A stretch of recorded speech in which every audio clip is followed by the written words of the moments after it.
बहुत ही महत्वपूर्ण disease dengue fever system and treatment के बारे में बताने जा रहा हूं। यह डेंगू बीमारी बहुत ही साधारण सी बीमारी होती है या तो जानलेवा भी हो सकती है। अगर हल्के में ली जाए तो यह 7 से 8 दिन में यह फीवर हल्की फुल्की दवाइयों से ही ठीक हो जाती है। डेंगू फीवर जानलेवा भी हो सकता है। किसी किसी को इतने अधिक डेंगू बीमारी से ग्रसित होने के बाद परेशान हो जाता है वो व्यक्ति और इतना खतरनाक हो जाता है कि जानलेवा बन जाता है। किसी किसी का तो जान भी चला जाता है। तो साथियों, आज जो मैं बताने जा रहा हूं, मैं डेंगू बीमारी के ट्रीटमेंट के बारे में और होम्योपैथिक मेडिसिन के बारे में। अगर किसी को डेंगू की बीमारी हो जाए तो कौन कौन सी होम्योपैथिक मेडिसिन चलेगी, मैं अति महत्वपूर्ण मेडिसिन के बारे में बताने जा रहा हूं और बिल्कुल वो व्यक्ति ठीक होगा। तो साथियों, hello to all my friends, मैं डॉक्टर एम ए आजाद, आप सबों का मेरे आजाद होम्योपैथिक चैनल पर बहुत बहुत स्वागत है। तो चलिए साथियों, मेरे साथ वीडियो में शुरू से अंत तक अवश्य बने रहें, क्योंकि मैं बहुत महत्वपूर्ण जानकारी डेंगू फीवर के बारे में बताने जा रहा हूं। सबसे पहले सर्वप्रथम आप इस बीमारी के पहचान के बारे में जानने का कोशिश करें। सर्वप्रथम किसी भी व्यक्ति को अगर ये बीमारी जो होती है मच्छर के काटने से होती है। डेंगू बीमारी वायरस के द्वारा होती है, यह वायरल फीवर ही होती है। आप ये भली भांति जान चुके कि डेंगू बीमारी वायरस के द्वारा होती है और मच्छर के काटने से, यानी डेंगू बीमारी का जो वाहक हो गया वो मच्छर हो गया। तो साथियों, इस बीमारी के लक्षण को आप कैसे पहचानेंगे, मैं इसके बारे में बताने जा रहा हूं। इसका लक्षण पहचानना बहुत ही आसान है। सर्वप्रथम उस मनुष्य को जिनको की डेंगू बीमारी से ग्रसित हो जाता है, उस मनुष्य के सर में हल्का हल्का दर्द होना शुरू हो जाता है और दूसरे ही दिन बहुत अधिक दर्द होने लगता है और फीवर हाई बहुत अधिक आने लगता है। इतना ही नहीं साथियों, फीवर आने के बाद उनके मसल्स में बहुत अधिक दर्द होने लगता है। उनके पैर में, हाथ में, पूरे बदन में बहुत अधिक अकड़न और दर्द होने लगता है। इतना ही नहीं, पहचानना बहुत आसान है। उनके पैर के जोड़ों में, हाथ के जोड़ों में या जहां जहां भी जोड़ होता है साथियों, असहनीय दर्द होने लगता है। इतना अधिक दर्द होने लगता है कि सहने से वो नाचार हो जाता है, बहुत ही अधिक चिल्लाता और कराने लगता है, दर्द के मारे तड़पने लगता है। सर में बहुत अधिक दर्द होना, बहुत अधिक फीवर होना, जोड़ों में दर्द होना, पूरे शरीर में अंग अंग में दर्द होना, यहां तक कि उल्टी के लक्षण भी दिखाई देने लगते हैं। तो इसे ठीक करने के लिए आप साधारण सी दवाइयां चलाएंगे तो ये ठीक हो जाती है। लेकिन जानलेवा ये कब होता है, मैं उनके बारे में भी बताऊंगा आपको। मैं बहुत ही शॉर्ट वीडियो में बताने जा रहा हूं। साथियों, सर्वप्रथम जब सर में दर्द हो, जोड़ जोड़ में दर्द हो, पूरे शरीर में दर्द हो, बहुत अधिक फीवर हो, ऐसे अवस्थाओं में यह डेंगू का ही लक्षण है। लेकिन और एक लक्षण होता है, पीठ पर या सीने में, आगे हाथ में, बाह में, कहीं भी लाल लाल छोटे छोटे चकत्ते दिखाई देने पड़ते हैं, जो कि मैं वीडियो में लगा दिया हूं, देख सकते हैं। अगर ऐसा दिखाई दे तो यह भी एक डेंगू का ही लक्षण है। यह तो स्पष्ट हो चुका, यह डेंगू ही है अगर इतने सारे लक्षण मिल रहे हैं। लेकिन कभी कभी यह घातक भी हो जाता है। किस प्रकार का डिजीज घातक होता है डेंगू में, वो मैं आगे आपको बताने जा रहा हूं। आप देखें और समझ जाएंगे भली भांति आप इसको, डिजीज को। तो साथियों, आपने यह ट्रीटमेंट या डिजीज के बारे में जो मैंने बताया, आप लक्षण को पकड़ने के लिए भली भांति सीख चुके हैं। सर दर्द होना, पूरे बदन में दर्द होना, जोड़ जोड़ में बहुत अधिक दर्द होना, बहुत अधिक फीवर होना। हल्की फीवर इसमें नहीं आता है, बहुत अधिक हाई फीवर रहता है। अगर ऐसी अवस्था दिखाई दे, लाल लाल चकत्ते दानेदार दिखाई दे शरीर में कहीं पर भी, यह डेंगू का ही है। और कंफर्म होने के लिए आप ब्लड को टेस्ट में दें। कहीं भी आप जब टेस्ट में देंगे तो वहां से वो बताएगा कौन सी डिजीज है, मलेरिया है, टाइफाइड है, डेंगू है, वो आपको बता देगा। जैसे ही डेंगू बीमारी का रिजल्ट आता है तो साथियों, आप जो मेडिसिन चलाएंगे होम्योपैथ का, सर्वप्रथम इपिटोरियम फॉर 200 5 बूंद 4 टाइम। अगर बहुत अधिक फीवर हो तो इपिटोरियम पर 200 चलाएं और सबसे अधिक घातक इसमें जो होता है साथियों, फीवर के साथ साथ मनुष्य का प्लेटलेट बहुत अधिक डाउन करने लगता है, क्योंकि मनुष्य के शरीर में जो प्लेटलेट होता है वह 2 लाख के लगभग होना चाहिए और होता है। लेकिन जैसे ही डेंगू बीमारी से ग्रसित हो जाता है, उनका प्लेटलेट बहुत तेजी से घटना शुरू हो जाता है, इतना तेजी से गिरने लगता है साथियों कि प्लेटलेट को रोकना बहुत जरूरी हो जाता है। तो इपिटोरियम पर्फ 200 CH का जो मैं दवाई बताने जा रहा हूं, या जो मैंने बताया, इससे 5 बूंद 4 टाइम खाएं। इससे फीवर को कंट्रोल ये करेगा ही, साथ साथ जो प्लेटलेट की संख्या है गिरते जा रही है, घटते जा रही है, उन्हें रोकने में ये सक्षम है। ये दवाई ये तुरंत उसको प्लेटलेट को गिरने में रोकती है, ये गिरने से रोकती है। प्लेटलेट की संख्या जो कम होते जाती है रोजाना, उसे रोकती है। इसलिए इपिटोरियम फर 200 5 बूंद 4 टाइम अवश्य खाने के लिए दें। दूसरी दवाई, फीवर बहुत हाई है, इपिटोरियम पर्फ तो कम करेगा ही, लेकिन सर में भी दर्द है, इसके लिए बेलाडोना 200 CH अवश्य दें, 5 बूंद 3 टाइम। बेलाडोना को 5 बूंद 3 टाइम। अगर सर दर्द कंट्रोल हो जाए तो फिर 2 टाइम कर दें। दवाई नंबर 3, फीवर में अक्सर देखा जाता है कि उन्हें उल्टी की भी शिकायत होती है।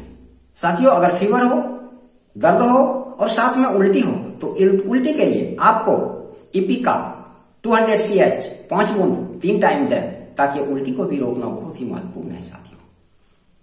अब एक लक्षण और दिखाई देती है, जैसे गोल गोल दाने निकला हो, तो रस्टॉक्स 200 CH 5 बूंद 3 टाइम देनी है। वो गोल गोल जो दाने दिखाई लाल लाल चकते के जैसा दिखाई जो दे रहा है, उसे रस्टॉक्स तो कंट्रोल करेगा ही, साथ ही फीवर को भी कंट्रोल करने में रस्टॉक्स बहुत अच्छी और बहुत उत्तम दवाई होती है। इस तरह से आपने जो दवाइयां चलाए, तो आपको बहुत जल्द इसका आराम और बहुत जल्द रिजल्ट आपको दिखाई देने लगेगा। बुखार से या डेंगू फीवर से उन्हें भूख भी नहीं लगती है और प्लेटलेट भी गिरना शुरू हो जाता है। तो ऐसा अवस्था में उन्हें भोजन तो अवश्य देना पड़ेगा साथियों, जिससे कि प्लेटलेट उनका रिकवर हो। तो ऐसे अवस्थाओं में आप उन्हें फल का सेवन अवश्य कराएं। अगर आप फल में देना चाहें तो कोई भी फल दें, सभी फल चला सकते हैं, लेकिन अति उत्तम सेब होगा। सेब को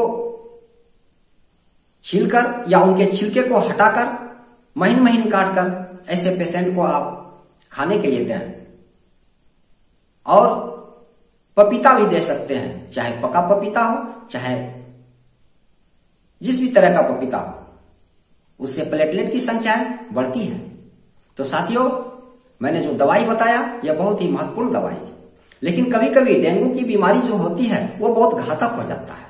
कैसे अवस्थाओं में ऐसे व्यक्ति आप देखे होंगे कि डेंगू से पीड़ित है, बहुत वीक है, उल्टी भी हो रही है, फीवर बहुत हाई है, एकदम जोर जोर में दर्द है और हाथ में कहीं से ब्लड चकते नुमा निकलता हो। जैसे ये हाथ है साथियों, यहां से कहीं से भी लाल हो जाए या नीला हो जाए और यहां से ब्लड रिसाव होने लगे, हल्का हल्का निकलने लगे, ऐसे अवस्थाओं में वो घातक हो जाता है।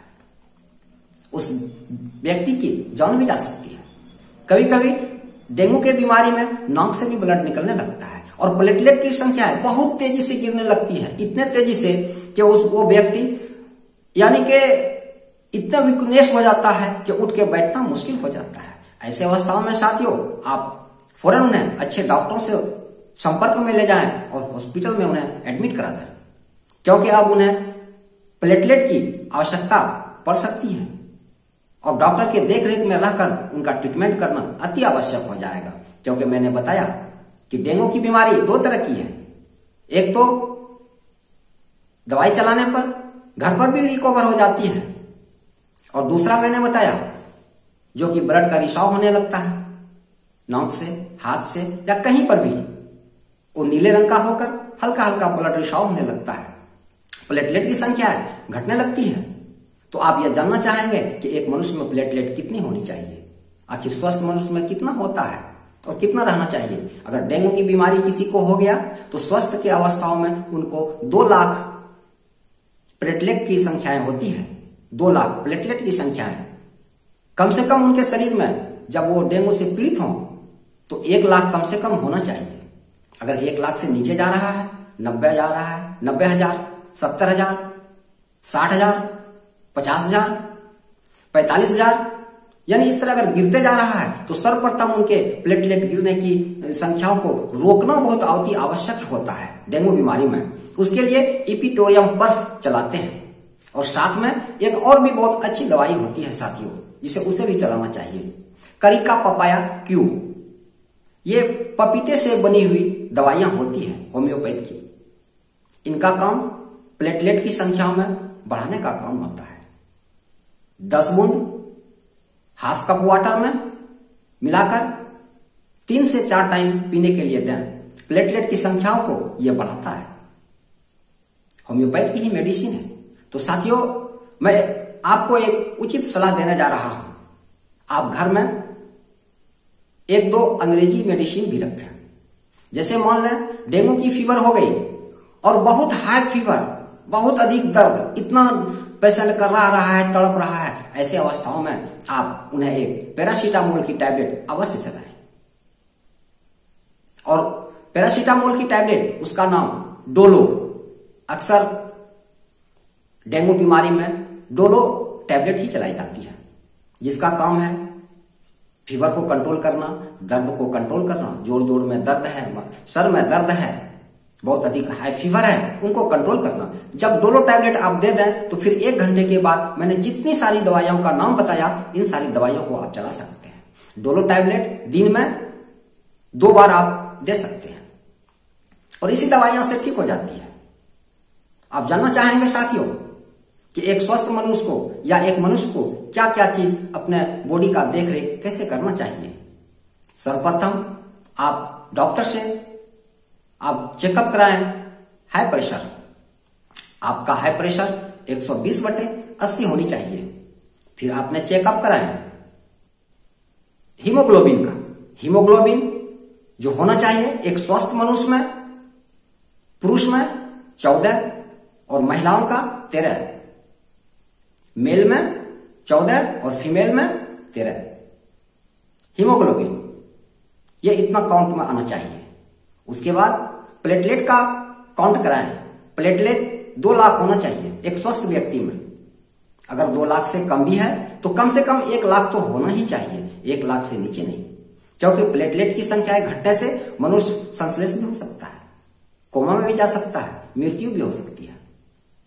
अगर किसी व्यक्ति का प्लेटलेट 1 लाख है, उससे घटकर 90,000, 70,000, 60,000, अगर वो 35,000 पर अगर आ जाता है, वो व्यक्ति संश्लेष होने की चांस है। अगर 35 से भी कम हो जाए, 15,000 हो जाए प्लेटलेट की संख्या, तो वो तो कोमे में चला ही जाएगा। 15,000, 12,000, वो तो मरने के कगार पर आ गया। तो साथियों, इसलिए प्लेटलेट पर खास करके डेंगू डिजीज में ध्यान देना पड़ता है कि प्लेटलेट की संख्याएं तेजी से घटती है, इन्हें रोका जाए और इन्हें बढ़ाने की दवाइयां चलाई जाए। यूं तो प्लेटलेट बढ़ाने के लिए बहुत सारे टैबलेट निकली हुई है, होम्योपैथ में भी बहुत सारी मेडिसिन है, आयुर्वेद में भी बहुत सारी मेडिसिन है। आपने एलोवेरा सिरप के नाम सुने होंगे। एलोवेरा सिरप से भी प्लेटलेट की संख्या घटना रुक जाती है और बढ़ने लगती है। ये सब दवाइयों का यूज कर सकते हैं। खाने में बकरी का दूध खाएं, क्योंकि प्लेटलेट को बढ़ाने में बहुत सक्षम है बकरी की दूध। नारियल का पानी, फल में सेब खाएं, पपीता खाएं, ऐसे सब चीजों का यूज करें और प्लेटलेट को आप बढ़ा सकते हैं। साथियों, बहुत सारे वीडियो में मैंने देखा कि पपीते के पत्ती का जूस, पपीते का जड़ का जूस पीने के लिए कहा जाता है। साथियों, ऐसा काम नहीं करें, क्योंकि बहुत कड़वा होता है और पेशेंट को अगर आप देंगे तो पेशेंट और भी बिगड़ने का चांस रहता है। क्योंकि एक तो पेशेंट दर्द के मारे और कष्ट के मारे वो तड़पता रहता है, दूसरी बात उन्हें भूख नहीं लगती है, उनका आमाशय ठीक से काम नहीं करने लगता है। और उन्हें अगर पपीते का जूस या पपीते के पत्ते का रस निकाल करके आप देंगे, इतना कड़वा होता है कि उनकी तबीयत और भी बिगड़ने का चांस हो जाता है, पेट में गैस बनने का भी चांस हो जाता है, बहुत तरह का उन्हें कष्ट और होने लगता है। इसलिए ऐसा नहीं करें। मैंने देखा बहुत सारे वीडियो में लिखा है, बहुत सारे वीडियो में दिखा रहा है पत्ते का जूस दें, पपीते के जड़ का जूस दें, बना करके दें, उनका निकाल करके बहुत फायदा। यार साथियों, फायदे के चक्कर में वो घाटा भी दे देता है, इसलिए ऐसा ना करें। अगर आप स्वस्थ हैं तो मैंने बता दिया कि अपना चेकअप कराएं। प्रेशर 120/80 निकले होना चाहिए। उसके बाद हीमोग्लोबिन 14, और अगर महिलाएं हैं तो 13 होना चाहिए। आप चेकअप कराएं, अगर इतना है तो आप स्वस्थ हैं। और WBC 10,000 होनी चाहिए संख्या। प्लेटलेट की संख्या 2 लाख होनी चाहिए। अगर इतना निकल रहा है आपका, आप बिल्कुल स्वस्थ हैं, कोई फीवर नहीं, कोई बीमारी नहीं, आप बिल्कुल स्वस्थ हैं, आप खुश हैं। तो साथियों, मैं कामना करता हूं कि आप स्वस्थ रहें और इन दवाइयों से जो अगल बगल डेंगू बीमारी से पीड़ित है उन्हें आप ट्रीटमेंट भी कर सकते हैं, उन्हें हेल्प कर सकते हैं। और अगर अधिक है तो मैंने बता दिया, डॉक्टर के संपर्क में जाएं और वहां ट्रीटमेंट कराएं। लेकिन आप इसी दवाई से ठीक हो जाएंगे, क्योंकि डेंगू कोई बड़ी बीमारी नहीं होती है। बड़ी डिजीज जो होती है मैंने बता दिया कि जब ब्लड का रिसाव हाथ से होने लगे, नक से होने लगे, उल्टी बहुत अधिक होने लगे, पेट में दर्द बहुत अधिक होने लगे, बिल्कुल वीक हो जाए कि बैठ नहीं सके, संश्लेष होने लगे, तो फिर साथियों बहुत खतरनाक वो डेंगू के अवस्था में है। डेंगू फीवर से बहुत अधिक खतरनाक अवस्था से पीड़ित हो चुका है। उन्हें अवश्य आप डॉक्टर को दिखाएं और उनके देख रेख में ही ट्रीटमेंट कराएं। तो साथियों, मैंने जो वीडियो बनाया, इतना महत्वपूर्ण वीडियो बहुत मेहनत से बनाया। कोई भी वीडियो बनाने में टाइम लगानी पड़ती है, मेहनत करना पड़ता है, तभी आप तक वीडियो को मैं पहुंचाता हूं। तो साथियों, जो नए साथी हैं, हमारे वीडियो को अवश्य सब्सक्राइब कर दें, शेयर कर दें और साथियों में शेयर अवश्य करें। इसके लिए आप सबों को बहुत बहुत धन्यवाद। फिर मिलेंगे।